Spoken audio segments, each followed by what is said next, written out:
Um, so hello everyone, thanks for joining. Happy New Year.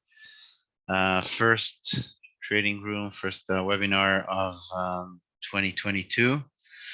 So I hope you all had a nice weekend, good, nice holidays, good New Year, and I hope you all had a successful 2021. And of course, I wish you all a successful 2022. Lots of good things are coming at the Fivers, and not only for 2022, we'll see a couple of them today, but we're definitely preparing some good stuff for 2022. So just before I start, a quick disclaimer. As always, anything I say during this webinar, during this trading room, is my own opinion, my own analysis. Of course, you should always manage your risk and trade at your own discretion. There's, of course, a lot of risk, as you know, in the Forex market and in trading in general. So always use proper risk management, never risk money you cannot afford to lose. And everything on during this webinar is for educational purposes only. With that being said, let's have a quick review on the economic calendar before we hit the charts. So obviously, the beginning of the year, fewer economic events, even though we have some big ones this week. So tomorrow we have some manufacturing PMI from China, which could affect the markets. The German unemployment change, which will probably affect or could affect the euro. Manufacturing PMI in Britain as well, Great Britain, and also in the United States. All the events here are in GMT, so of course change the time accordingly. And on Wednesday we have a hint or a glimpse to the employment numbers. So we have the ADP non-farm employment change, which is a big event.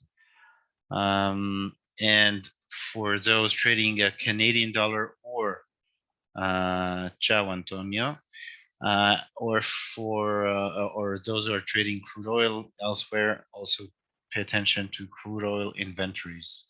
So obviously, Canadian dollar could be affected as well. Meeting minutes in the US, which could hint also maybe rate hikes or anything with the asset purchases, etc. So a lot of news, important news already on Wednesday. Thursday, we have the PMI in the UK. We have initial jobless claims in the US and the non-manufacturing PMI in the US as well. So a lot of employment data this week. And of course, Friday, the big event of non-farm payrolls. US morning time at 8:30 Eastern time. We have the construction PMI in the UK. We have CPI, which is also very interesting to see and could affect the euro with the interest with the inflation rate there, and also PMI and employment change numbers in Canada as well. The economic calendar I'm using or I'm showing here is from investing.com, investing.com/economic-calendar. And it's filtered specifically for 3-star events, okay? Only important data. So that's the key economic events for the week. The dollar index, I like to show it on the weekly chart, is still supported on the 9 EMA, the exponential moving average, and So the trend is still rising at the moment, and even though there's been a decline in the last couple of weeks, we saw the euro, the pound, the Aussie, many pairs have gone for strength or gained strength against the dollar, but overall the trend is still positive for the US dollar. So pay attention. I still, expect, or it's still possible that the dollar index will try to hit the supply zone around 98. For now, the trend is still positive, still bullish. If it goes down, it could find strong support around 94.50 to 95, the area, previous area of resistance, which could turn to support around here. Also with this moving average, the 21 moving average, exponential. So that's for the dollar index. And we'll have a look at the currency heat map from TradingView at the end of the session as well. But this is from a couple of hours ago. The US dollar, as you can see, is strong or stronger across the board. The Canadian is relatively weak, the Canadian dollar. And, well, Aussie is also relatively weak, not against all pairs, but relatively weak. New Zealand dollar as well. So, I mean, there are mixed trends here, but the dollar is definitely the strongest currency at the moment. All right, let's move to the charts. Of course, if you have any questions during this session, feel free to type them in the chat box. And if you want everyone to see the questions, just make sure that it's addressed to hosts and panelists, not just hosts. All right, let me share the MT5 screen. All right. So, just let me know. You can see. Can you see the MetaTrader, the chart?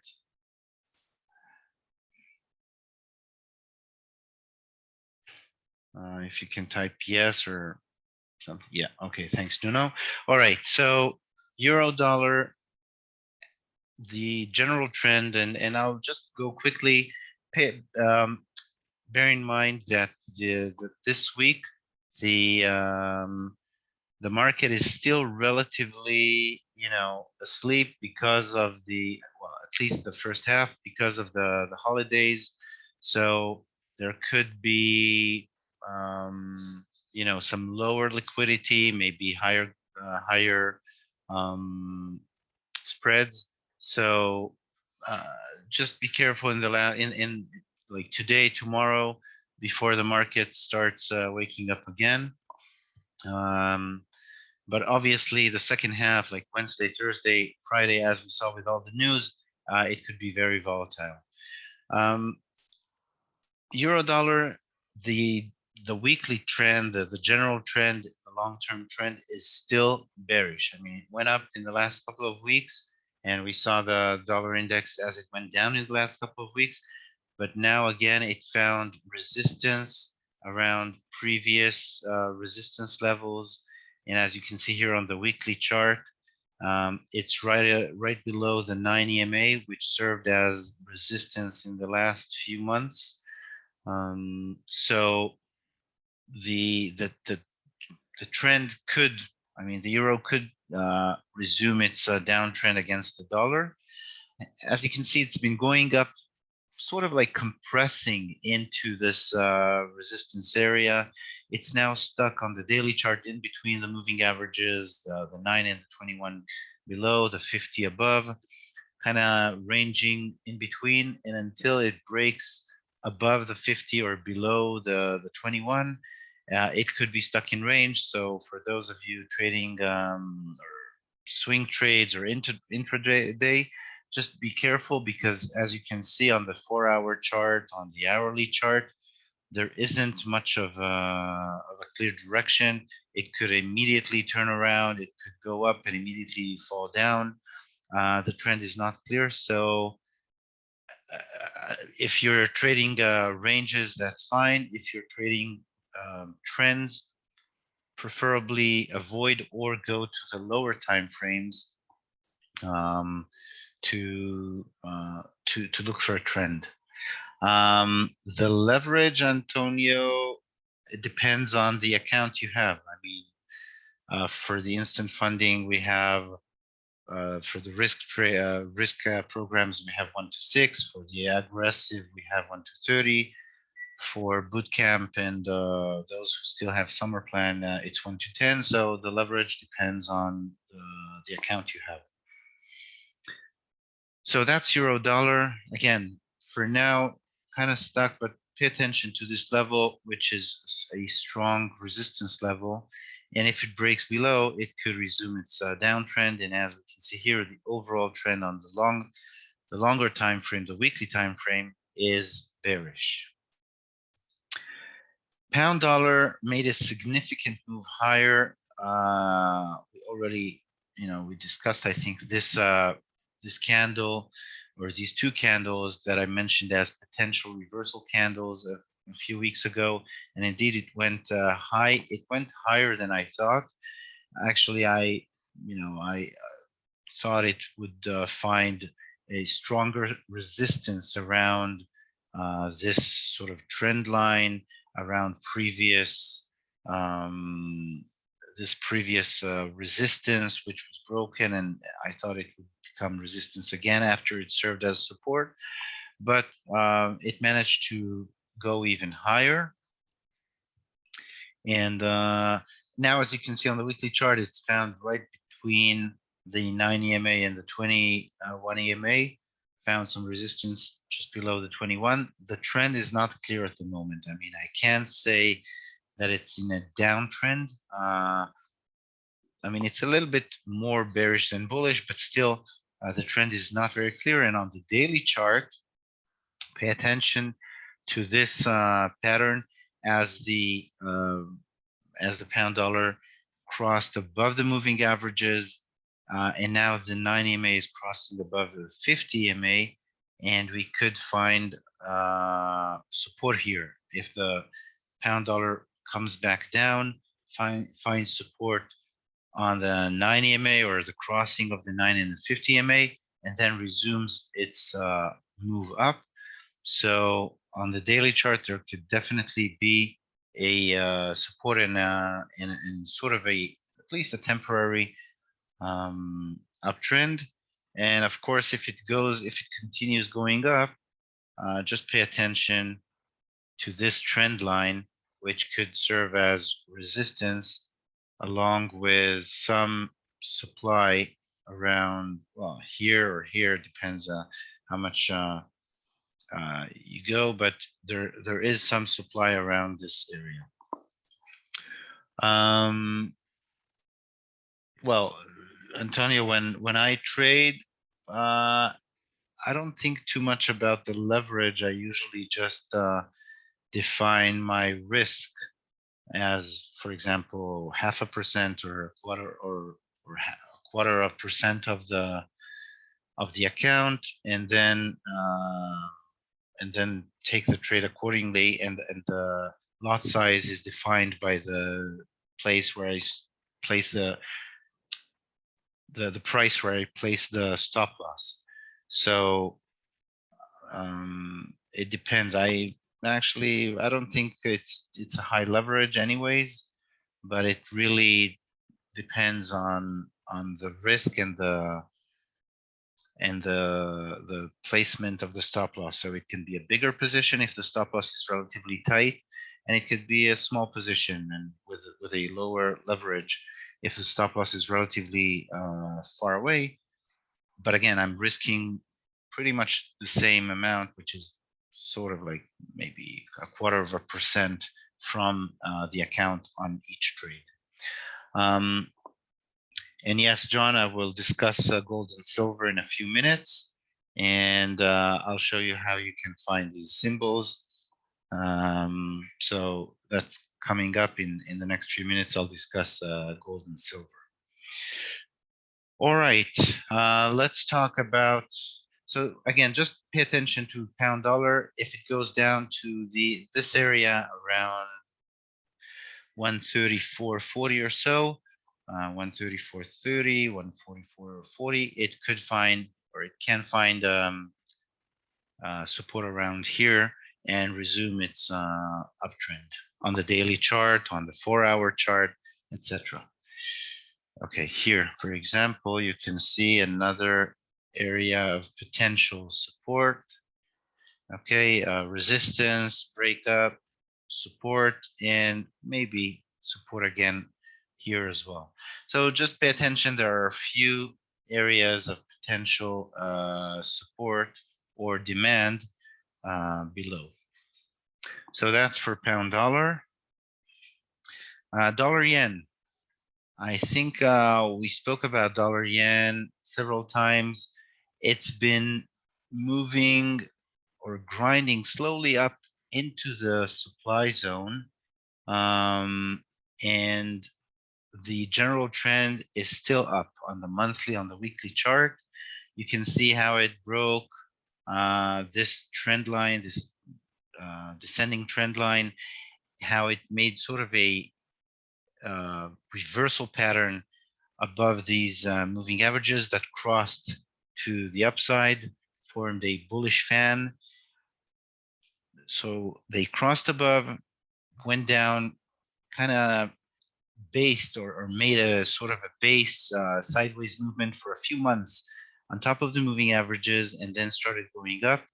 And now it's found the pair is right below or starting to slowly move into this supply zone that was formed at the end of 2016. It's an ancient supply zone, but it looks like it's starting, as I mentioned, to grind up or to gradually start consuming the supply zone, and it could definitely continue moving higher.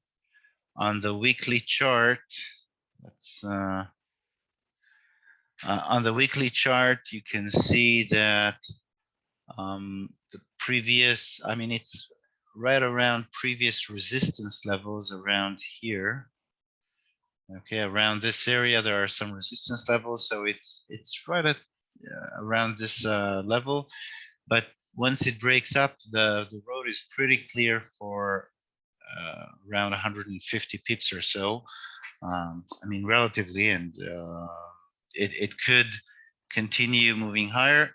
Obviously, on the daily chart, as you can see, we have sort of a another supply zone here and a strong resistance level around here. So this line, this red line, is the line I drew from the weekly chart here, okay, from these tops. Already at the beginning of 2017, these tops.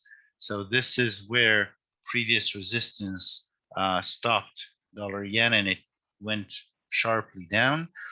But now if it crosses above this line around 115.50, it could definitely continue its move higher, as I mentioned, into the supply zone, the monthly supply zone, and the road is relatively clear for about 150 pips.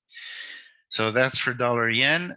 Obviously, you know, wait to see if it breaks above. At the moment, it's in a war zone, in a supply zone, and it could, as you can see, it could, you know, compress into this area of supply and then drop. But for now, it's holding. You can see this pin bar nicely sitting on top of the 9 EMA. For now, it's holding. There is some sort of a bearish divergence in stochastic. But again, if it continues moving higher, this divergence doesn't mean a thing. For now, the trend is definitely a strong trend to the upside. Antonio, indices will not be introduced for now, but again, as I mentioned at the beginning, we are definitely planning lots of good stuff in the months ahead, or in the months to come. So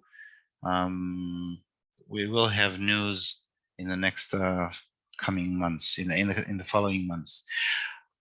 Dollar Swiss. Well, Swissy is not an easy. The dollar Swiss and the Swiss pairs are not easy. I always say it's been ranging sideways.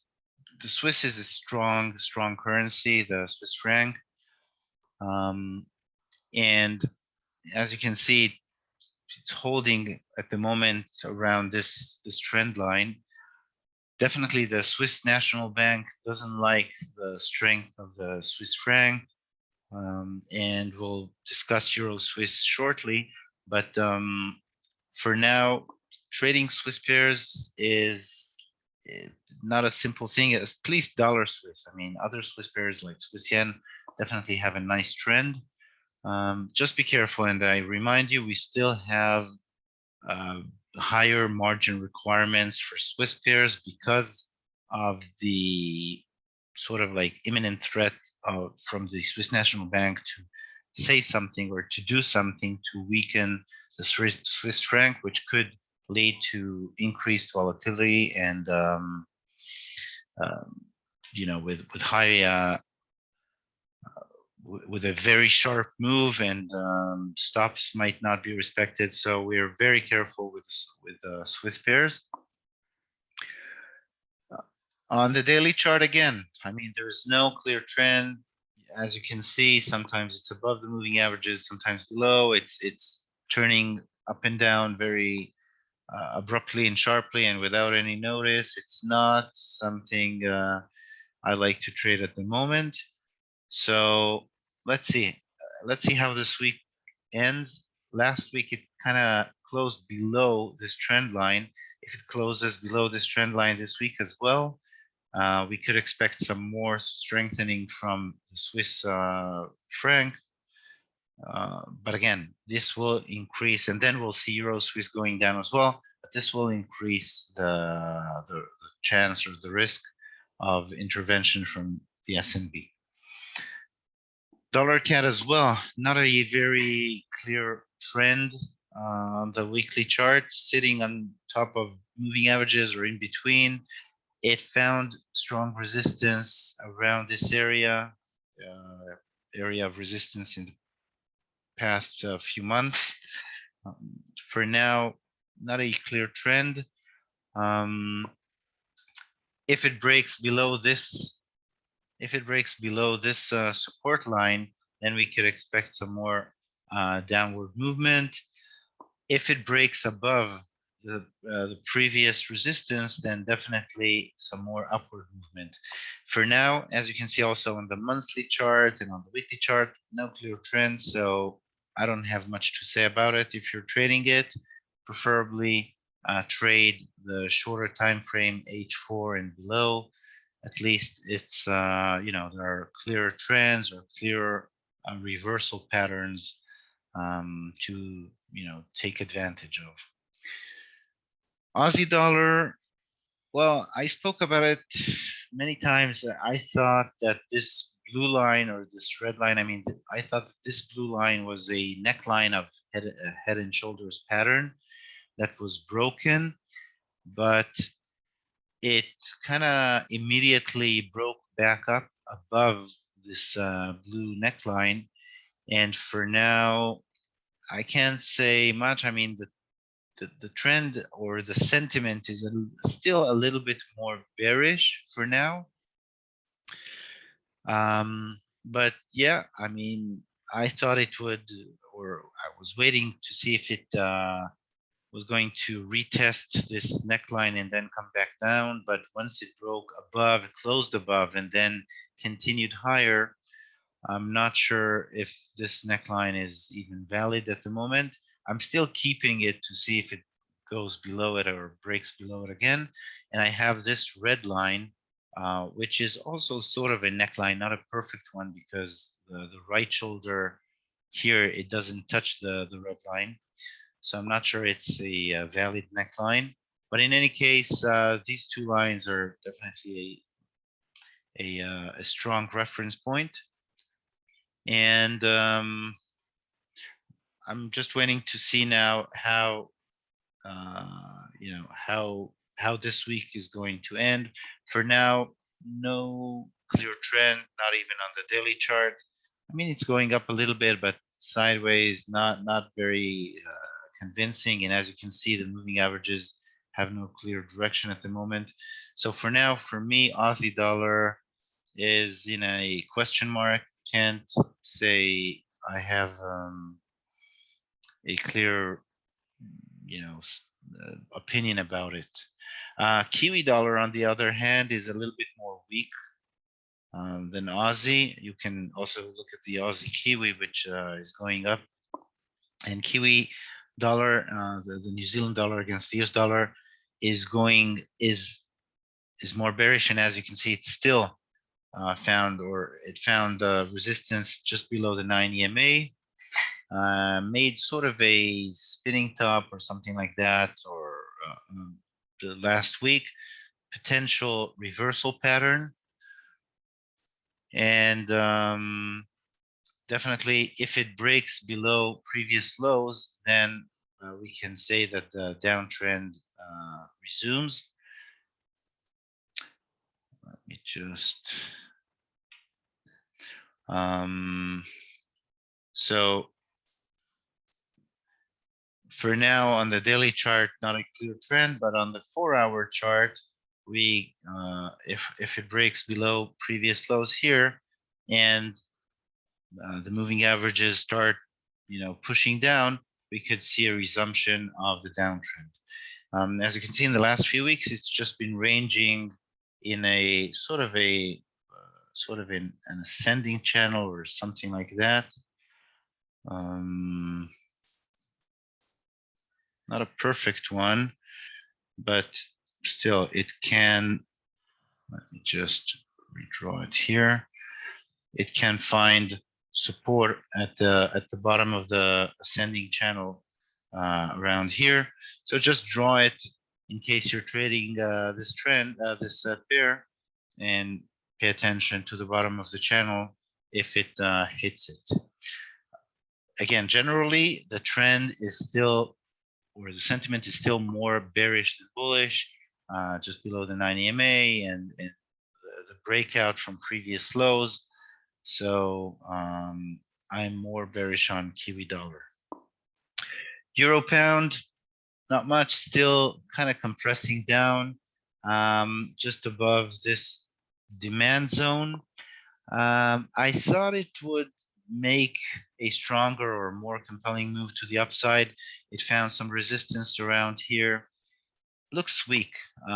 If it doesn't make a reversal pattern of some sort, I don't know, a morning star with a big candle, a big bullish candle, or an engulfing candle or something like that, if it continues pushing down, we can definitely see, it's possible that we could see euro pound breaking to the downside after years of support around the area of 0.83 or so. Yeah, around 83. So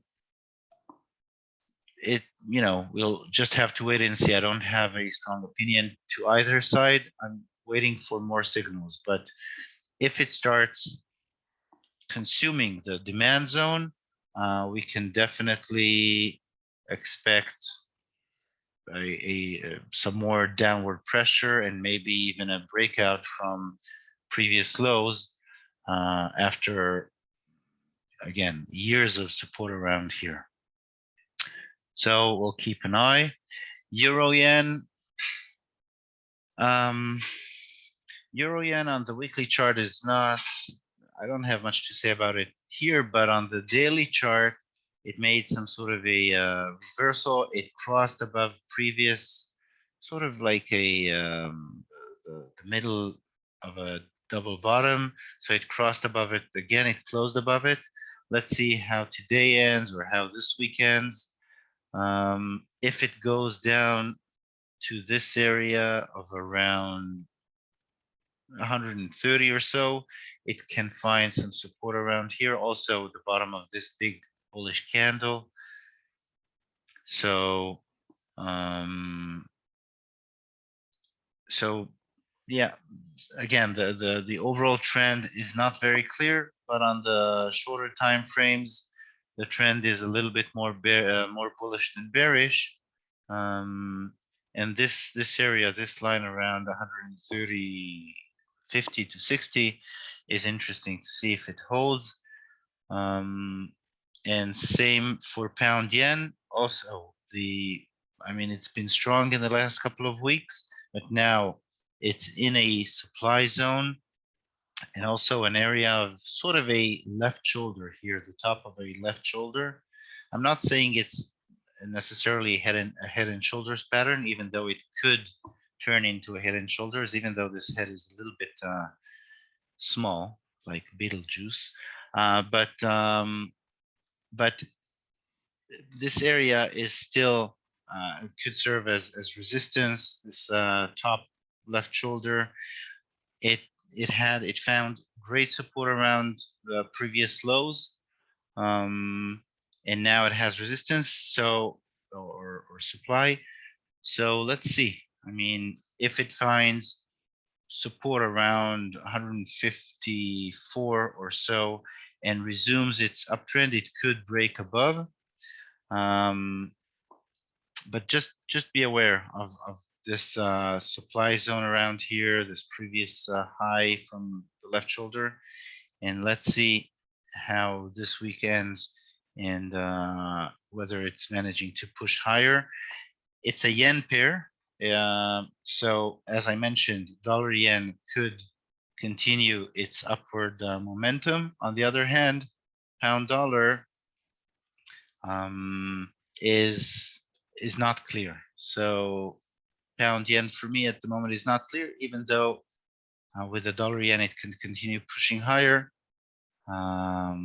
Just let's see how it manages this previous resistance, this and this current supply zone on the daily chart. Swiss yen is definitely one of the strongest yen pairs, if not the strongest, because the Swiss franc is super strong.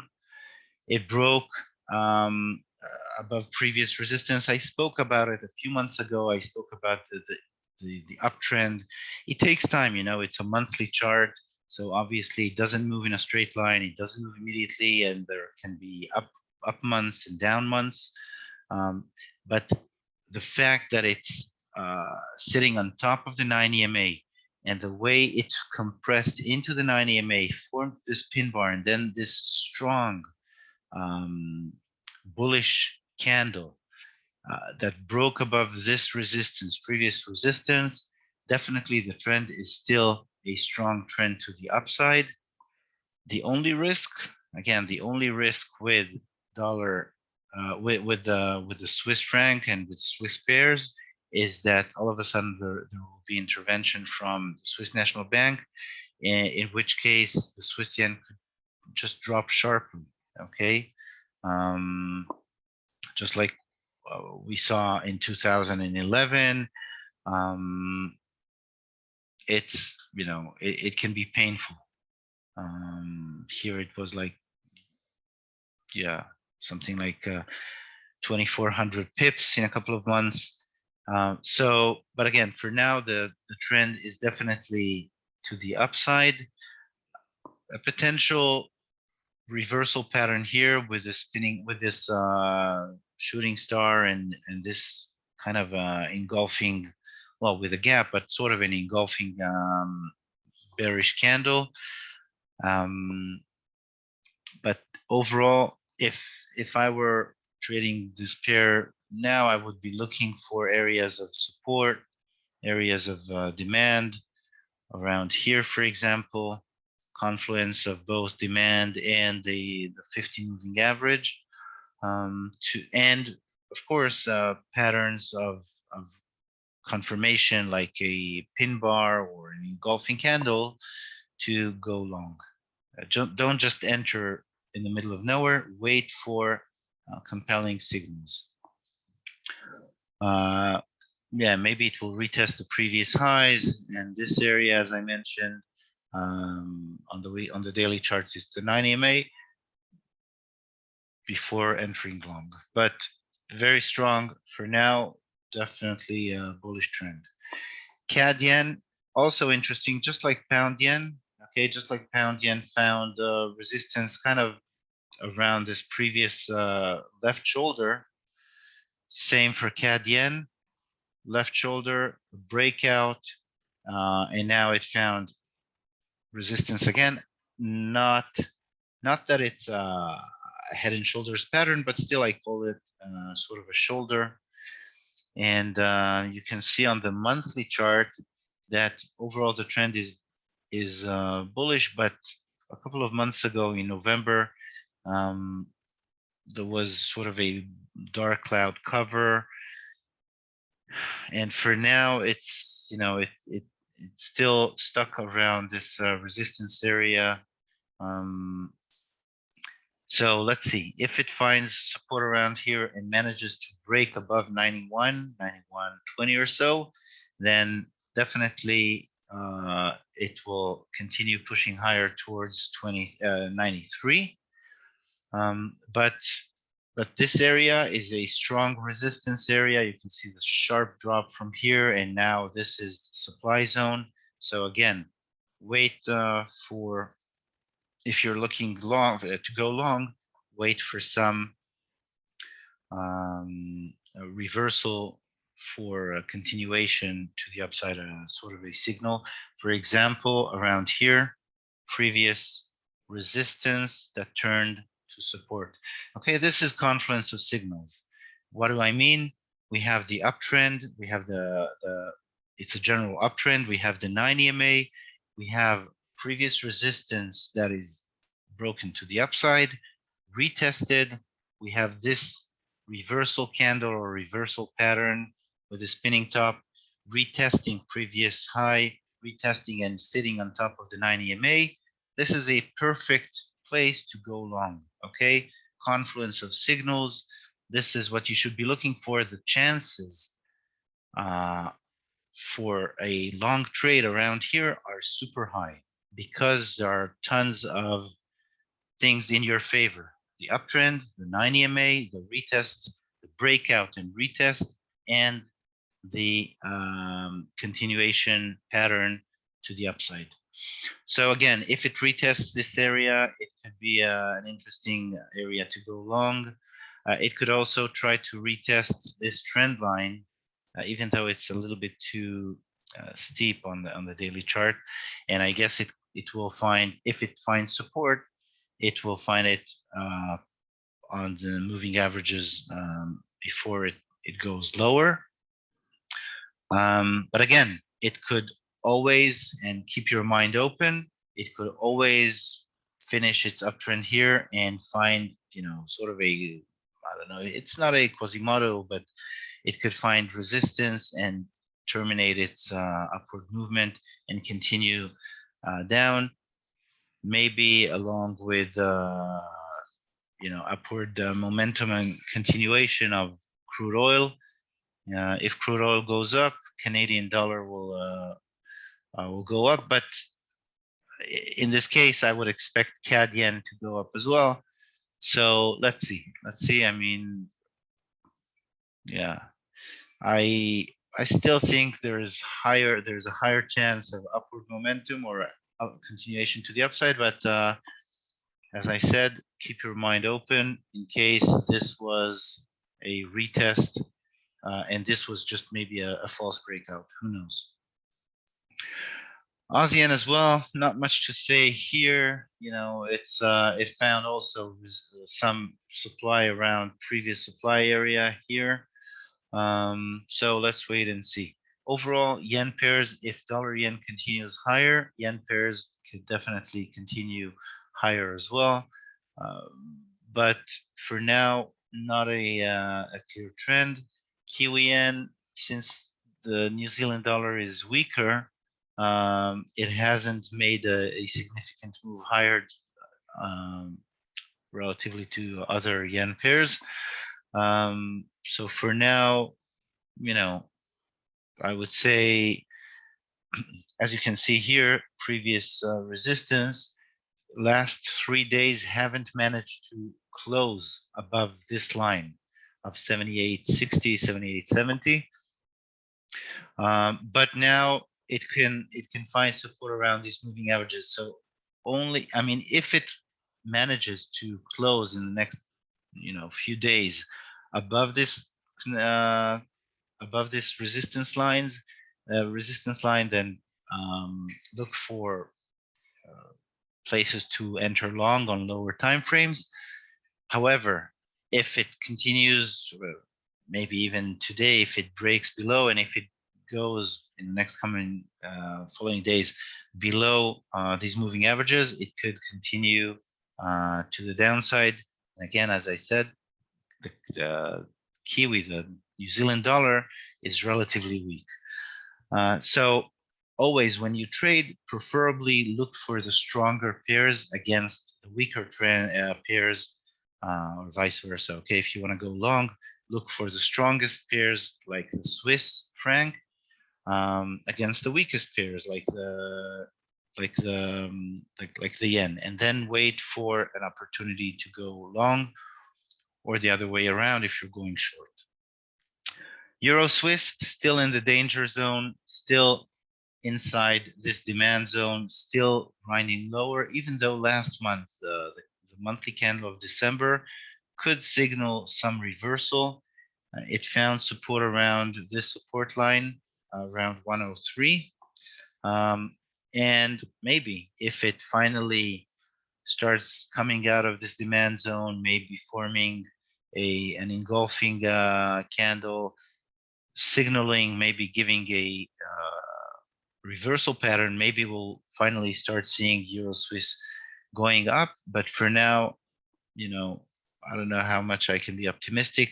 It's still the Swiss franc is still super strong, and Euro Swiss, even though you see sometimes it manages to go up, eventually it breaks down, and it broke below this trend line.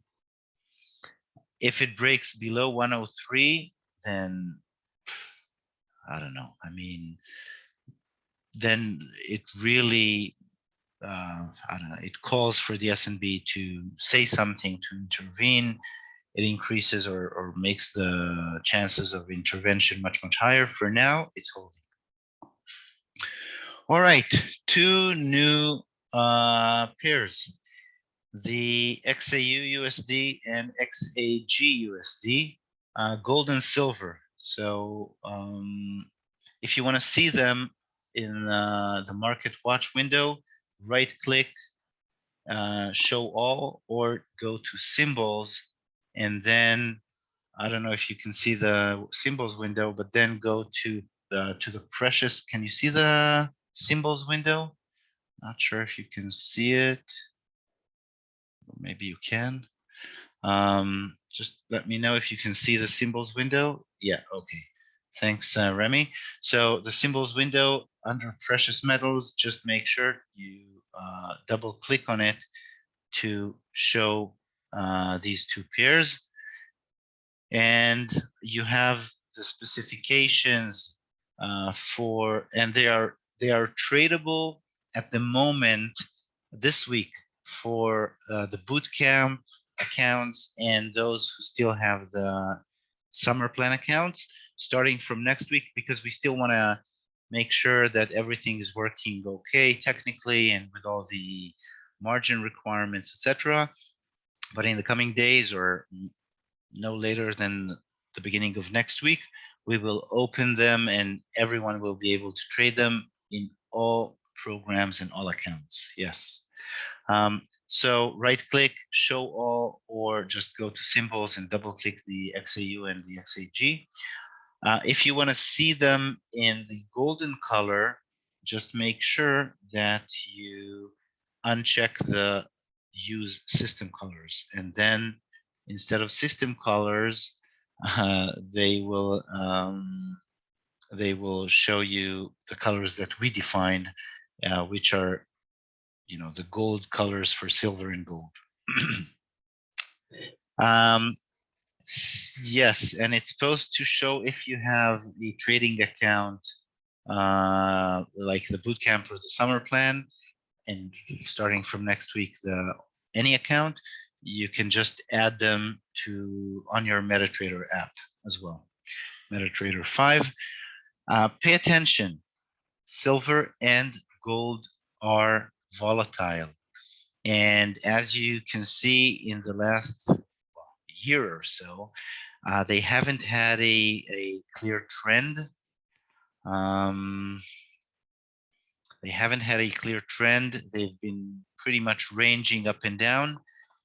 Unlike currency pairs, which are harder to manipulate, the silver and the gold pairs or commodities are rigged. I mean, they are manipulated by big banks like, by big banks, doesn't matter their names.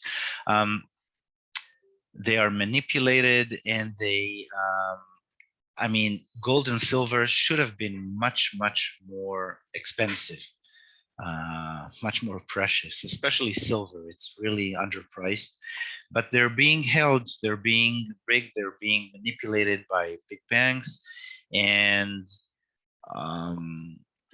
spot gold, spot silver are also affected, or their prices are affected by the futures, the GC and the SI futures, which are manipulated by the banks.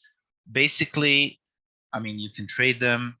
We take, well, the margin rate is higher. You can see that in the requirements, or the specification of gold and silver.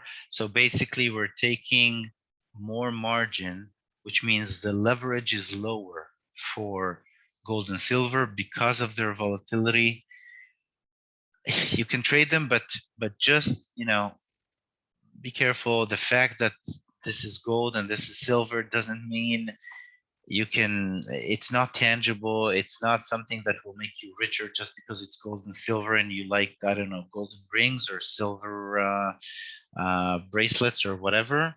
And the margin requirements for gold is double the margin for Forex.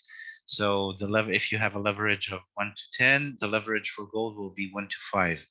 And for silver, the requirements are, the margin rate is 2.5. That means that if the leverage is 1 to 10, for silver, the leverage is 1 to 4.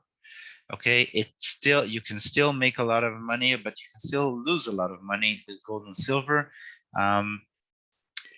And we have a webinar next Thursday with Ruben. He will explain everything about gold, silver, how to trade them, the requirements, the hours. Okay, they are tradable. 23 hours a day, not 24 hours a day. There's 1 hour when the market is closed. That's common in futures in general. Well, this is not futures, but they are derived from, I mean, it's funny to say, I mean, the futures are supposed to be derived from spot gold and silver, but anyways, in many commodities and indices markets, it's 23 hours a day. For gold, well, I won't explain too much now, but basically, if you trade gold, if you trade gold, let me open the specification window again.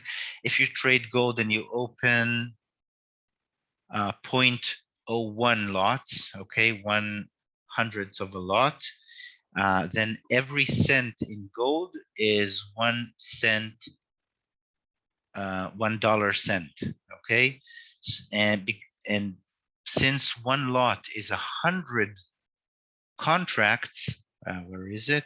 Since one lot is 100 contracts, one lot means that if you open one lot in gold, every cent is every cent in gold is $1 in your account. Okay.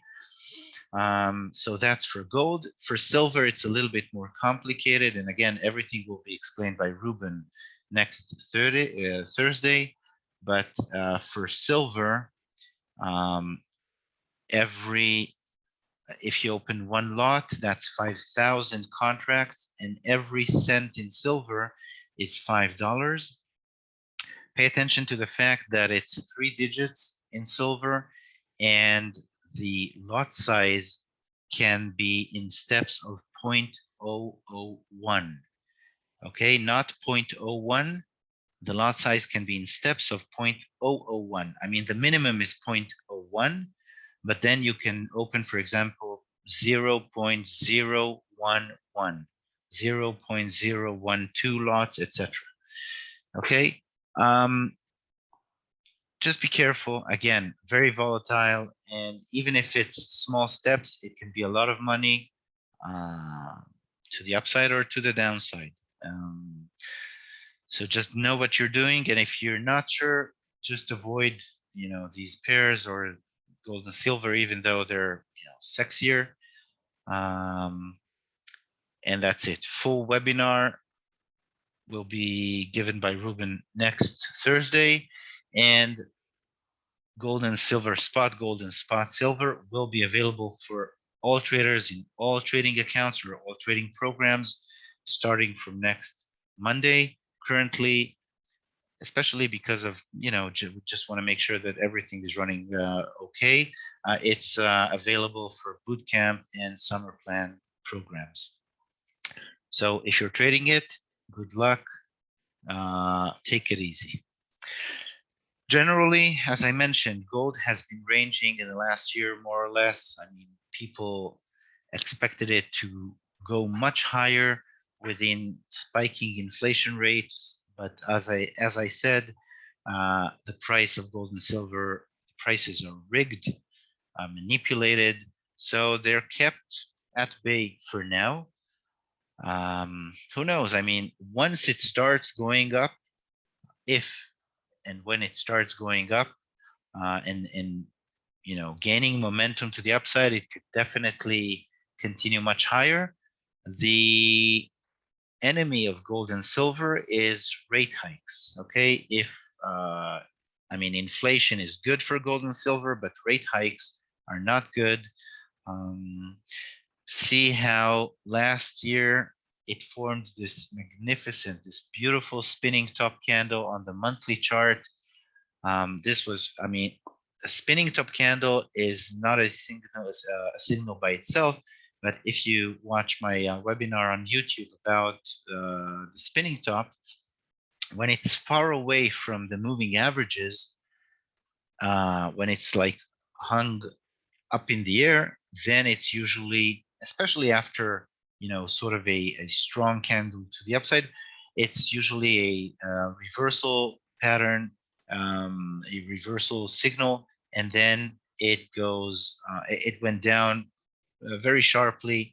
So it crossed above the 2000 mark for the first time, but yeah, as you can see, it made an all-time high last year, but for now it's ranging. Let's see, maybe the 21 EMA manages to start pushing it higher. So for now, the trend is not very clear. So if you're trading it, preferably take the shorter time frames, but again, it's volatile. It could turn around immediately without, it goes down and then up and then down and then up, and it's manipulated, as I said. So watch out, and don't be tempted to take big positions just because it's gold or it's silver. It's not like you're holding a golden ounce or like you're mining gold anywhere. It's just like any other digital asset or CFD or whatever. It's definitely just digits on your screen. Same for silver, moving sideways, nothing clear, no clear direction. The area of 21 has been holding so far very nicely. As you can see, it's served as previous resistance in the past. It broke above it, and now it's support. It's serving as support, more or less around 2150 or so. The sentiment, the general sentiment is still bearish, even though not again, not a strong one for now because it's moving sideways. On the daily chart, as you can see, it formed sort of a hidden bearish divergence. You can see this top around here, and the stochastic was oversold, and now a much lower top, much lower high, and still the stochastic formed an overbought signal here, which could push silver to the downside or hint or signal weakness on spot silver. But generally, no clear trend. Okay, so that's a little bit about spot silver, spot gold, and they are both here on MarketWatch. Just right-click Show All, or go to Symbols and find them under Precious Metals, Bootcamp and Summer Plan, and starting from next week on all accounts. Let's go back to the charts quickly to TradingView just before we finish, and have a look at the heat map. Just let me know if you can see the heat map. So the heat map is showing. Yeah, I guess you can see it, right? You can see it. Thanks, Nuno. So heat map for now, dollar is still the strongest, all green. Dollar yen is weak against the dollar and against the dollar, but against other pairs, as we saw, other yen pairs are going down. And the weakest pair, the weakest currency for now is the Australian, New Zealand, and Canadian dollars. These are the commodity pairs. Let's have a look at the charts quickly. So crude oil.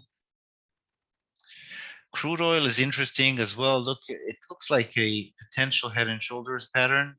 I'm not sure. I mean, we'll have to wait and see. But just like we saw on, Aussie yen and Cad yen and pound yen, also here, sort of they reached the left shoulder level. Okay, and this looks like a very nice potential head and shoulders pattern. If crude oil starts going down, we'll definitely see commodity pairs going down as well. So dollar CAD will go up, Aussie dollar and Kiwi will potentially go down as well. And if oil CFDs, so as I mentioned at the beginning, we do have plans for CFDs trading. That means crude oil, that means indices, that means stocks by the thousands. Okay, but it will take some time, but definitely 2022 will bring with it a lot of good surprises. So just wait patiently, and we'll have good news for you in the coming months. So that's for crude oil. Indices actually turned around. They were positive at the start of the day, and now I see they're coming down as the markets opened. Interesting. So look at this beautiful channel or trend line on Nasdaq, how it's holding. Okay, this trend line, Nasdaq Futures. So Nasdaq is going down. It was positive at the beginning, but of the day, but now it turned negative. This is Russell 2000, which is for me the real market, because it's not, it's not showing or not affected by only a few big stocks like like Apple or Amazon or Google or Facebook or Tesla or Microsoft. This is for me the real market, and as you can see, it made sort of a false breakout and it came back down again. So the real market has been ranging, and actually it looks like sort of a distribution for a year or so since the beginning of 2021. Yeah, maybe cone, maybe, who knows? Yeah, but interesting to see where the markets will head in 2022. Usually the small stocks, the growth stocks are being ridden or bidden, like people are getting rid of growth stocks or small stocks at the beginning, and then the mid-cap stocks, and at the last is the turn of the big stocks or the large caps. But again, maybe still for now the markets are definitely bullish, even though, as you can see, the big volumes are on the bearish candles. Okay, the market is going up, but with diminishing volume. Maybe the futures are not the best thing to see. Maybe as you can see here, the SPY volumes are relatively low, but still you can't argue that the overall trend is very, very strong. All right, that's it for today. Well, as I mentioned at the beginning, I wish you all a happy new year, a successful 2022. We're always happy to see you in our trading room, and we're preparing a lot of stuff, a lot of material. Great webinars are coming up with experts in trading psychology. Next week, next Thursday, a webinar with Ruben about gold and silver that we are now adding in all accounts, and many more surprises to come in 2022. A lot of stuff, a lot of material, indicators, new markets, new instruments, lots of things. And yes, psychology is definitely key, and we have brought an expert, really a doctor with who's written a couple of books, someone who's really a very interesting and specialist in trading psychology, with a session, well, a series of webinars. So wait for that. It's coming up next month. More currency pairs, not sure, but definitely more instruments to come. Lots of instruments in various markets. So bear with us. Thank you for joining or for trading with us with the 5ers, and thank you for joining, and have a beautiful week and a successful and happy year. Thank you guys. Take care.